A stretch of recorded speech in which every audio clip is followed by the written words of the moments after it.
एक आदिवासी महिला और गैर आदिवासी पुरुष की शादी को लेकर डॉक्टर कर्मा उरांव ने एक बड़ा बयान दिया है। देखिए, यही तो इशू है। उसका अधिकार कैसे सुरक्षित रहेगा? जब दूसरे के यहाँ चली गई तो सुरक्षित कैसे रहेगा? आज तक एग्जिस्टिंग जो सिचुएशन है उसमें है, तो उसको हम लोग देख रहे हैं कि इसका इम्पैक्ट क्या है।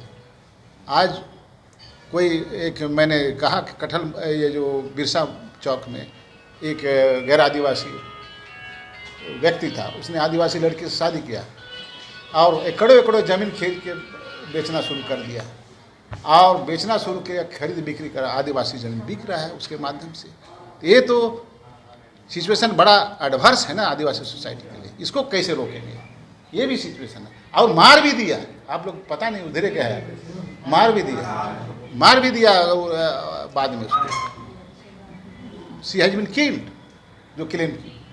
इस तरह का सिचुएशन आ रहा है सोसाइटी में, तो ज़मीन बहुत महंगा होते जा रहा है और ज़मीन के लालच में इस तरह के व्यवहार हो रहा है दूसरे सोसाइटी को से।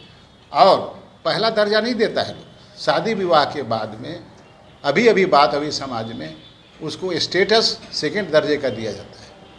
पहला दर्जा नहीं है दूसरे सोसाइटी में।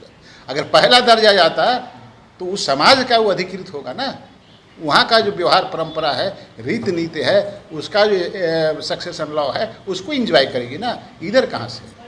हम लोग के कम्युनिटी में जो परंपराएं हैं उसको कैसे हम लोग बलवती करें, और इसका क्या है, इसको अभी हम लोग भी ठीक से नहीं जानते हैं। जैसे समाज के बीच जाने के लिए कोशिश कर रहे हैं।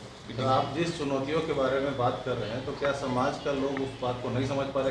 खासकर ये जो प्रवृत्ति है, जैसे गैर आदिवासी में ये शादी करने की, तो ज़्यादा जो पढ़े लिखे लोग हैं उनमें ज़्यादा है।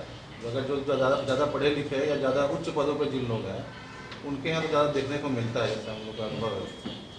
देखिए, ये तो रोका नहीं जा सकता है जो आप कह रहे हैं, ये रोका नहीं जा सकता है। आजकल ये जो मैंने दूसरे सोसाइटी में शादी विवाह का है, ये तो व्यक्तिगत मामले हो जाते हैं, लेकिन जहाँ सोशल मामले हैं तो there is a punishment, social punishment existing today also, and they are facing. वो लोग फेस भी कर रहा है, ऐसा नहीं है कि उसको छोड़ दिया गया है। लेकिन समाज जब मजबूत होगा तब ना पकड़ेगा।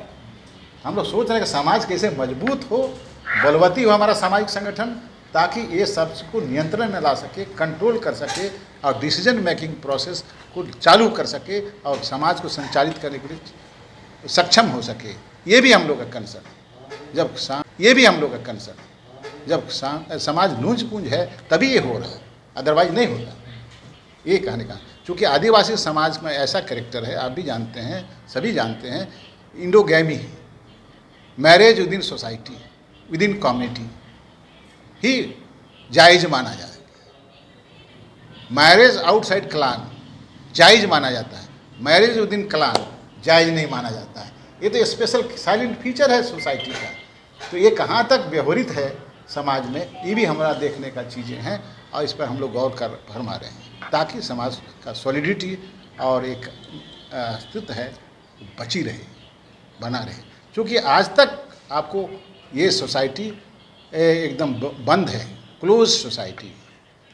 इसीलिए ये लोग आज देखिए, आर्थिक विन्यास है, तमाम तरह का प्रविधि है आर्थिक विकास के लिए, उसमें हम काबिज नहीं हो पा रहे हैं, प्रतिस्थापित नहीं हो पा रहे हैं। कारण कि हमारा कम्युनिटी लाइफ है, हमारा संपत्ति भी है। आपको मैं बताना चाहता हूँ कि 1771 में संथालपरा राजमहल इलाका में कम्युनिटी प्रॉपर्टी था।